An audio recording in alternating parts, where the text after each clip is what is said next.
My guest, returning for the second time, or maybe third, is Max Blumenthal. We had all sorts of things we were going to talk about, but we were talking before we started recording, and we're going to just change it up a little bit. We got chemistry. Chemistry, we got a thing, man. And if it doesn't show up now, we're going to be super embarrassed. All right. So what'd you think of that State of the Union? Well, I had a different view than most of the punditocracy and the commentary it seems to have. I woke up today to see that the Washington Post had declared it was an appeal to bipartisanship and that Trump was presidential.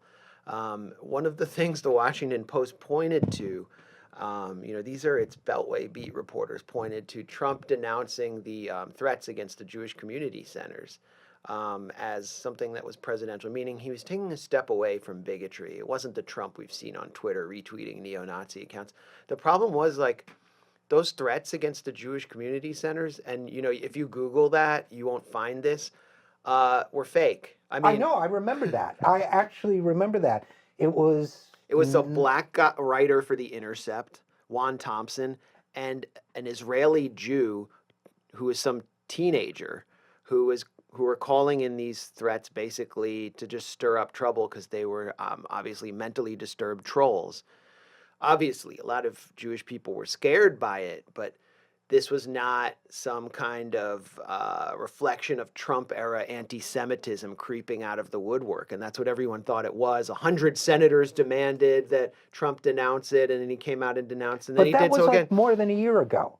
It was more than a year ago, but the point is, Trump's speech was just like a festival of nativist bigotry against Latinos. Right. It was this Bruegel-like collection of American carnage imagery of pregnant opioid addicts and violent gang members. Don't forget MS-13. MS-13 running through the streets with chainsaws like killer clowns, decapitating real Americans. And, there was this far-right nativist appeal to, Americans and for America for Americans, which sounded a lot like Germany for Germans. Okay, but I do have to step in and defend the Washington Post. In fairness to them, that headline that said that Trump was presidential and made an appeal to bipartisanship was written weeks ago. Right. So in fairness to them, you can't hold the actual content of the speech against them. In fact, they've been using it for months now. So you listen to the pundits before the speech, and they're like, "We're expecting Trump to be presidential. We're expecting unity tonight," and they were getting it from Trump's people, and so they were all ready for it. And then they came out with the verdict that Trump was presidential and appealed to bipartisanship because brown lives don't matter. Like this full-on demonization of Latinos didn't matter to them. They just skipped it over. I was talking to somebody earlier today, and they said, Trump, it was interesting because he veiled his bigotry and his appeals to hate in indirect, evasive language while still pursuing the hateful policies. And I said, in other words, you're agreeing that he's become a mainstream Republican now, that's pretty much the gist of it. But, the idea, first of all, here's the one thing I can't get out of my head, which was I read this morning that the speech was very long. It was the fourth longest State of the Union speech ever, I think. Because it was like this reality show where Trump narrates the heroic deeds of American archetypes. But the pace, the word count was low. Yeah. It was, and that was great because I actually thought I was having like an aphasia of some kind or some sort of stroke incident because its time seemed to slow down while he was giving it this ponderous. What is that? Is this the large type teleprompter? I'm not sure, but so he gives it's like speech. Ja Rule or 50 Cent. They fill up like a 4-minute song with like 12 words, and it just right. It's like, yeah, you're still bobbing your head. It's good, Right. This was clearly, lethargic, extremely boring, and at the same time, kind of if you're like a sentient being who actually is the capacity for empathy, which puts you outside of the sociopathic realms of the Beltway press corps. Right. Terrifying speech. Right, totally terrifying speech, and something about the slow, languorous pace of it, it made it even more terrifying because it's almost like those hateful thoughts were being embedded directly in the limbic brains of people. Yeah. And I really think Trump, whether by instinct or whatever, I think he's got a kind of feral brilliance at his ability to really charge those people up while keeping the press corps and others like sort of numb to what he's really doing. The optics were clever in their cynicism. When he spoke of Latino gang members of MS-13, he would always point in the audience to a brown person, a brown and black victims of Latino gang members, a brown person of immigrant background who's the heroic ICE member representing the family destruction agency of ICE, which is just rampaging across the country like this fascist Praetorian Guard for Stephen Miller and Trump. So, Stephen Miller, who, by the way, I normally don't comment on people's appearance, but Stephen Miller, his appearance fascinates me because he doesn't look like a young person. He's young. He's like, what, 32, 30? Yeah. He looks like a bitter old person Definitely. in larval form. Yeah. Doesn't he? I mean, there's this kind of like hateful aged thing about him. I'm the one to talk about being old, but there's just something. He looks like someone who'd show up in a grainy black and white photograph by a Florida poolside in a full suit next to J. Edgar Hoover. Right, exactly. If that guy falls in, he's going to drown. But okay, so that was Trump. And by the way, the hateful... Miller had his fingerprints all over the speech. Yeah. I mean, this is someone that, you thought the Washington press corps despised and considered kind of out of bounds. And now he's presidential. So, I mean, beyond that, the foreign policy part of the speech was also disturbing. I mean, he touted, recognizing Jerusalem as the capital of Israel. That's breaking with decades of American foreign policy consensus going back to Eisenhower. Chuck Schumer gets up and claps for that for the first time. And then you look at the pundits and they're like checking all the boxes. Good lines on Korea, especially the foreign policy pundits. Good things he said on Korea. They're preparing a bloody nose strike. Victor Cha, who was supposed to be Trump's ambassador to South Korea, who's extremely, I would say, in the neoconservative box, pro-regime change, came out in the Washington Post and criticized the idea of a preemptive strike on North Korea. But Trump's getting praised for what he said about North Korea with the guy who holds up his crutches, because he walked across Siberia to get to Washington, D.C. Right. So, and again, H.R. McMaster, who's a national security advisor, who wrote, I thought, a pretty good book, Dereliction of Duty, years back about the military's obligation to challenge unwise and unlawful orders. But he's like a fanatic about bombing North Korea. He was supposed to be, I never bought it, but this whole liberal thing that generals were going to be the adults in the room, which is another way to say junta. I guess it's a long way. But he was supposed to be the guy with a rational point of view, and he's the one saying, go get him. Bloody nose. I mean, so McMaster has violated everything that he wrote down earlier. That's another story of the Trump administration. And then Jim Mattis getting up and cheering on Trump's pledge to torture detainees and do away with, international law and reauthorized Guantanamo Bay. Mattis was another one of the adults in the room, but they don't call him Mad Dog for nothing. Because he burned down Fallujah. When you're a liberal and your hopes for rational governance rest on someone called Mad Dog, you're probably going at it the wrong way. It's just a thought. But also, by the way, as you probably know, and I wrote about this, not well, but I wrote about it. Mattis gave a speech last week to the Johns Hopkins School of Advanced International Studies on the new military strategy, which is, by the way, Cold War II. It is, no, we no longer want a counterterrorism strategy. So, by the way, don't expect a Cold War dividend anymore, which was always a fiction. There's going to be no peace dividend. We have to prepare for military conflict with Russia and China. That's our number one priority, and to act against quote-unquote rogue states.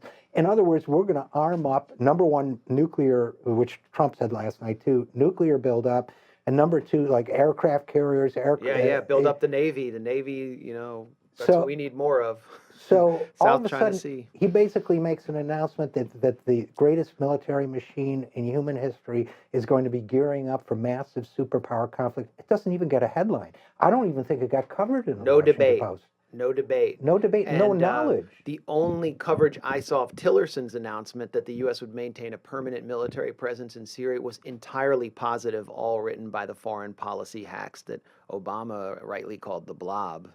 Right. He called them it's really interesting, the Blob, because first of all, That was a Cold War movie. right. No, I remember it. But I was very young. But I do remember it. I was not even a twinkle in my father's eye. But Yeah, it was I, the Blob at the end gets a diner, which is like such a weird, like you eat it, it eats you kind of thing. It was weird, but but it's communism is the Blob. communism was everything in the horror movies. Invasion of the Body Snatchers. Did you ever see that movie? Yeah, Invasion? I did. Awesome movie, but it ends the original. And the sequel was the Obama campaign 2008. The third series in the trilogy is coming with President Joe Kennedy. Yeah. But it ends with Kevin McCarthy running down the highway saying they're here, and everybody ignores him. That was totally communism. What were we talking about? The Russians, showed up in Bernie's speech. I actually just turned on Bernie, and he's going, the Russians are already involved in our democracy, and they are going to hack us again in the 2018 midterms, and Trump's own CIA director has warned against this. Trump did not mention this in his speech. And I was thinking, why did Bernie have to say that? He doesn't really have to say that. And I realized the reason Bernie's saying it is because he is an avowed socialist, and he knows that the Democratic establishment will Russia bait him if he doesn't overcompensate on this Russia stuff. Well, I don't work for Bernie anymore, but it's a very plausible theory. I think that let's talk about Russia for a second, because on a different but related note, okay, Neera Tanden. I knew I'd get you just with LA. So Neera Tanden, head of the Center for American Progress, which probably means I'll never get a guess from them again, but she says, and they do have some good people there, some smart people there, but she tweets the other day, it is a total misnomer to call it the new McCarthyism, because everybody knows that Putin is a fascist. And my point is, one of the things that fascinated me about all the Russia baiting is that, yes, of course, Putin's an oligarch, but nobody cares about oligarchy here at home. He has friendly oligarchs around him. He himself has not been involved in business. He's an oligarchy guy. He's a stability guy. He's not a democracy guy. Right. That's pretty much what you can say about him. And he likes to keep the oligarchy under his thumb. So anybody who really hates what Putin represents should be fighting, and I've said this before, should be fighting oligarchies wherever they exist. Hello, here in the home country. But well, it was we created what if we want to call it a kleptocracy, and it was much worse in the 90s before Putin came in, when it was under our control. We created it. Larry Summers was writing, the shock therapy treatments. And then they were implementing it through Anatoly Chubai and these people around Yeltsin who saw Yeltsin as Pinochet. They wanted a Pinochet-style leader to bring down inflation and open up the market, and then crack down heavily with an iron fist on civil society. And it didn't work, and so they got Putin. So that's Neera Tanden is the kind of person who not only is completely lacking in erudition. I mean, I don't know what she's doing at the head of a think tank, except that her job is to raise money. Well, I was just going to say. And who's she raising money from? She's raising money from the United Arab Emirates. Not exactly the most democratic country. The country that is deeply involved in the Yemen slaughter. I mean, she's raising millions of dollars from them, from the Waltons, from the banks. She's raising money. I mean, she's meeting with Modi, Narendra Modi from India, who emerges from a fascist underground society. Which, by the way, emerges from the same group that assassinated Mahatma Gandhi, if I recall my history correctly. Definitely, RSS. RSS. Right? He was an RSS leader. I mean, and this is someone that she admires. She's meeting with Shinzo Abe and having friendly meetings with this figure who is having, has brought back the Yasukuni Shrine as a central element in Japanese life, where the war criminals of Hirohito are honored. She's having meetings and public events at the Center for American Progress offices with Benjamin Netanyahu, a figure who's even more demagogic than Trump. Yeah. Well, and by the way, as far as Japan is concerned, she's the biggest hypocrite in Washington. For the three people who will get this, I will say, in terms of Japan, if only Yukio Mishima were around to see this now. I mean, there was this. He would love it.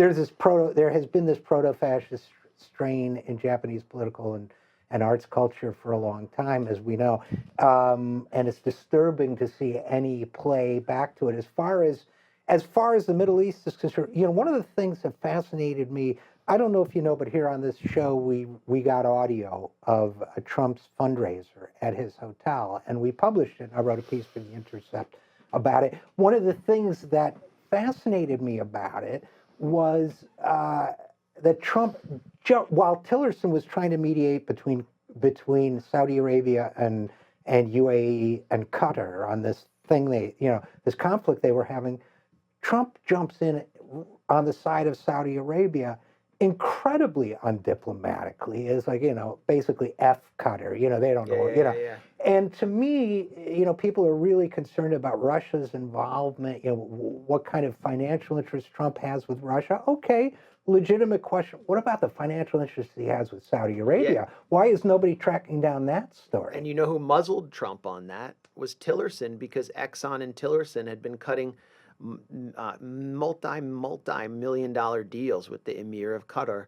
And Tillerson said, you can't do that. So, there are all of these intertwined interests, as well as Jared Kushner. His sort of foreign policy mentor in Washington is Youssef Al-Otaiba, who is the UAE ambassador, who's basically fronting for Saudi Arabia. And his PR firm, the Harbor Group, has been hired by Saudi Arabia via the UAE to work the Trump administration. Yeah, you're right. You're completely right. That's where the collusion lies. And it's that axis that runs through Israel and is affecting policy on the Middle East that really has impacted Trump's policy. Look at how Trump is behaving towards Russia. Their consulates in San Francisco have been raided. They've had diplomats removed. They've removed U.S. diplomats. The Trump Justice Department has registered RT as a foreign agent.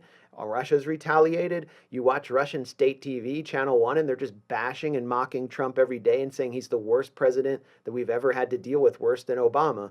And now Trump. Yeah. Okay. So where's the collusion? Let's talk about that for. Well, it's a deep game they're playing. Yeah.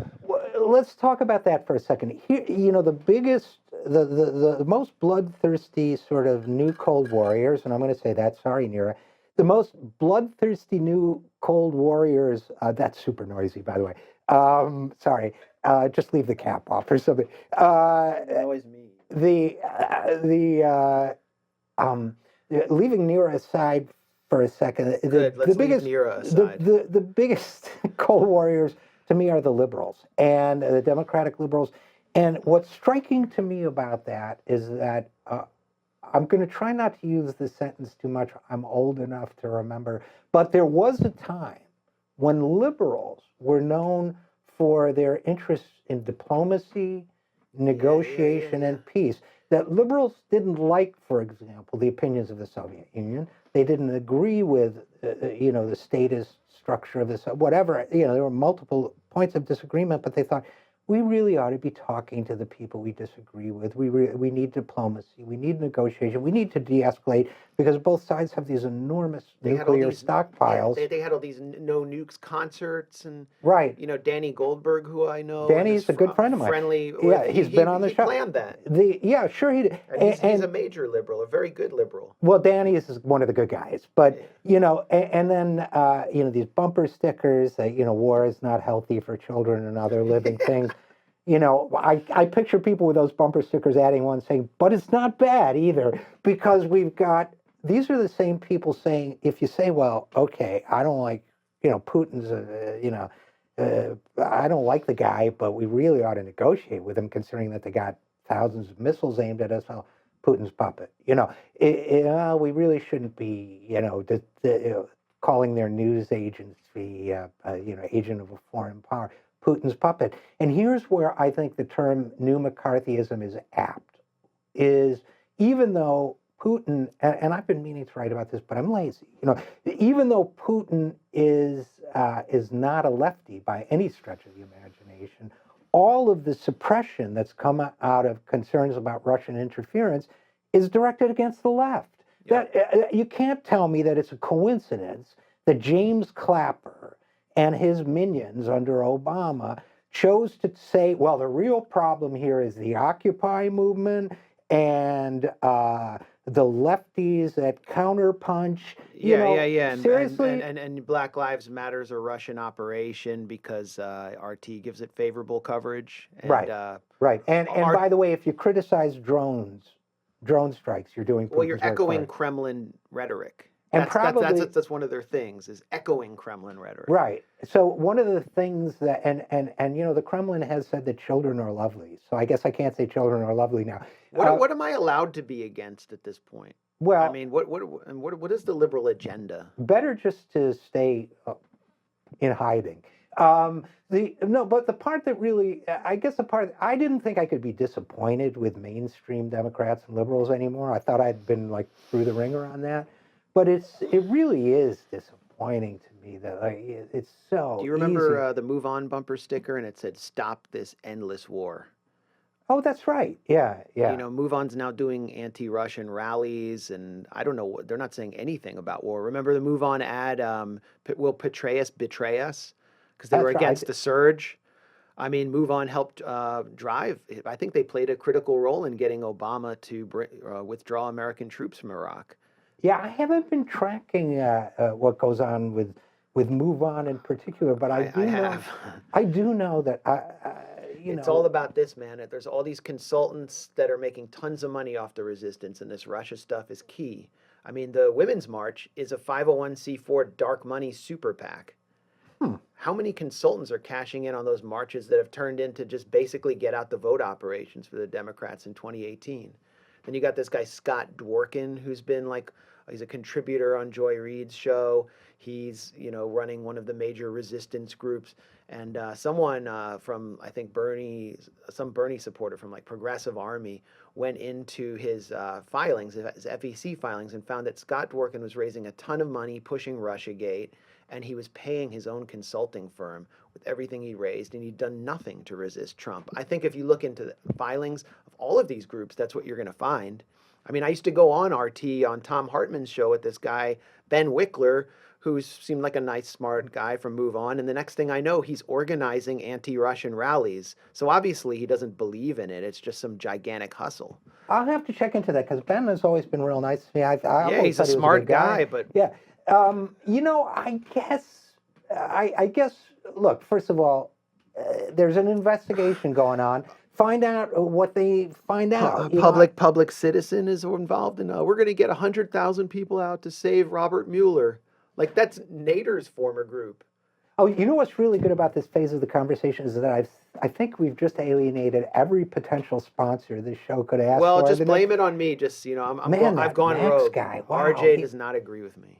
No, you know, look, I actually I'm the one who brought it up because I'm really disappointed that it's Russia, Russia, Russia all the time, as opposed to, look, you know, you got the former FBI guy looking at it. Why don't you wait and see what he can find? What You know, about getting 100,000 people out in the streets to save CHIP, to save child health insurance from the Republicans, who are the only party on earth that want to take health care away from people? What about it getting 100,000 people in the streets against, transferring $1 trillion of wealth into the hands of the ultra wealthy and protesting the big banks? The institutional liberal apparatus that so calls itself the resistance, which I call the Mick resistance, has no interest in challenging any of that because they're going against their own interests, their own financial interests. well, yeah, I think there's a lot of truth to that, and I also think that you know, I don't know where to begin with this, except that it seems to me to be a concerted effort to keep the topic off what's really affecting people's lives, which means that it's also a concerted effort to make sure that there's no political party that represents the hope of substantial improvement in people's lives, which pretty much means a continuation of the status quo indefinitely, which gets me around to just kind of closing the loop here and talking about, we talked about the State of the Union. We didn't talk about the Democratic response to the State of the Union. See what I did there? How I segued back to the beginning? I mean, do you think Joe Kennedy is what the Democrat kind of consultant class in the Obama camp are going to introduce? He's sort of like Project Zero to edge Bernie out from getting the nomination 4 years too late. Yeah, I think he's basically the animatronic, prototype. vat-grown android candidate. It's like got the, okay, he's got the name. He's leftish without being on the left. And I also have to say, first of all, it was a good move to put him in front of the audience, but I also have a visceral response, and maybe it's after. Great optics with the car, with a muscle car behind him, and chapstick Quiddick. Jeez, but I don't endorse those comments. But I accept them. I resemble those comments. No, but I guess what I'm saying is this is very much just me. Okay. Yeah. But I had the same reaction to Oprah's speech. Well, it's not just you. Me too. And a big piece of it is I just don't. I've come to hate, and I've been a speechwriter. I've come to hate speechiness. It just immediately it's telegraphing to me this is not real. So when Oprah says a new day is on the horizon, have you ever met anybody who says, "Hey Max, you know what? A new day is on the horizon"? Well, it's like Human beings don't talk like that. It's like when Whitney Houston says, "I believe the children are the future." Like, oh, that's a deep conviction you have there. Who else is the future? The old people? Like, right. On what foundation do you form that belief? They are indeed. Yeah, the greatest. By the way, I was always fascinated that the love of self is the greatest love of all. What a uniquely American insight that is. Well, isn't it? there's this other new phrase that's seeped into the zeitgeist, which is speaking your truth or speaking his or her truth. Liberals are all about objectivity and truth and facts. They're against fake news, but then there's this subjective your truth, and as long as you get up there and speak your truth, it has to be respected. That's pure Oprahism. It's like The Secret. It just comes out of your. It comes out of that Oprah culture. Well, I'm not sure if infested our lives. I'm not sure if I agree, Max. But if it's your truth, I accept it. I'm speaking my truth. This is just me. Okay, well, that's valid. That's really valid. Okay, and I guess Joe Kennedy was speaking his truth, and I think I told you before. It was problematic. When the world is destroyed in 150 years, and Joe Kennedy the 17th is giving his platitudes about. I choose both, actually. I choose your truth and my truth. He said, I choose both. Yeah. I choose both. I choose it all. You could tell that you can have it all. You could tell with Joe Kennedy that every single line was tested in some lab with some Frank Lunt style audience, and everything was testing well on the meters, and that he rehearsed it more than I had to for my bar mitzvah, for my Torah portion in Haftarah. That it was just, and then the Democratic kind of pundits on Twitter create this echo chamber that he did really well, and he said "Vamos a luchar," and that's good, and Black Lives Matter, and Me Too, and he hit all the points. But this is a disaster waiting to happen. I mean, if the Democrats go in with an inauthentic figure who's basically a reanimated Habsburg corpse wax museum sculpture molded by the hands of the Undertakers, David Axelrod and Robbie Mook, they are toast, man. They're toast. I mean, they need to go out there with someone who can stand on stage with Trump and be authentic and speak to the dystopian reality that so many people are feeling, and that's not going to be Joe Kennedy or Kamala Harris or anyone like that. Yeah, I don't want to be too rough on Joe, but I would say just in general that if the Democrats think they can win again with somebody they present as a sort of animatronic political sex toy, that it's not the way to do it now. That I think the one thing that Trump and Bernie and others have proved is that inauthenticity just doesn't sell anymore. No. And people are just, they're desperate, they're bored, they're depressed. But to come in and say, don't feel too badly about your pathetic life, Max, because a new day is on the horizon. It's not going to work. You think like, a lawnmower salesman from Spokane whose business is, unable to provide health care for his family can relate to a guy with blow-dried hair? I do not. I mean, it comes down to that. It really comes down to that. They cannot, nobody can relate to these characters anymore. Yeah, I think that's Obama true. was the last one. I think that's true, and I think that's why I fixate on language as a signifier. And, that a clearly speech-written speech is just not going to, and someone who, and general vague statements of you should have a living wage. It's like, well, yeah, I know I should have a living wage. What are you going to do about it? That's the mood now that they're not responding to. And then the other thing, and this is just me talking, but I'm a big support. I marched with Black Lives Matter in New York and elsewhere. The Me Too movement, it needed to happen. It has to happen. But to go out and just utter these phrases and do this, intersectionality dance that Hillary tried to do, people don't want that. I don't think people of color or women want just some rhetoric. They want jobs, and Right. that's what, if you just talk to people about better jobs and better lives, it's just going to happen anyway. And Hillary, I mean, what happened with the white female vote for her? Didn't work out so well. Yeah, I mean, I think that whether it's the female vote for Hillary or any other demographic way you want to slice, I mean, we've had Nina Turner and all kinds of people on this program. Nina Turner to talk gets about that. it. She gets that. it. She gets that. You know what? If you want to talk about racism and sexism, they are indivisible from Class. structural class. Economic violence, whether it's incarceration rates, whether it's gender discrepancies in pay, whether it's racial discrepancies in pay and unemployment. You can't play that game of like, no, we're going to keep the money, but we're going to make you feel good about being the victim of structural bias. It doesn't work. You can't play one game without the other and think that people are going to buy it. I live up the street from here in Anacostia. All anyone talks about is jobs. That's like the main thing they talk about. And the only thing holding this community together is the churches and people just working together in the community. There's no investment coming in here at all, except through gentrification, which is pushing people out. I'm not hearing anything about that from any of the pre-candidates. That's not even on the discussion. So, I mean, and it really wasn't during the campaign. Right. They're fighting over the 2%, and then I think probably we're going to have to wrap it up, but they're fighting over the 2% or maybe 1% of the electorate that might switch from Republican to Democratic. Yeah. They're ignoring the 48 to 52% of the electorate that doesn't even vote because they know it's nonsense. And that number, I predict, will go up. It's the 92, 96 DLC soccer mom strategy, and it's still in play for the Democrats. And I think it's another disaster waiting to happen. Well, if we had another half hour, I'd get started on Mark Penn, but we don't.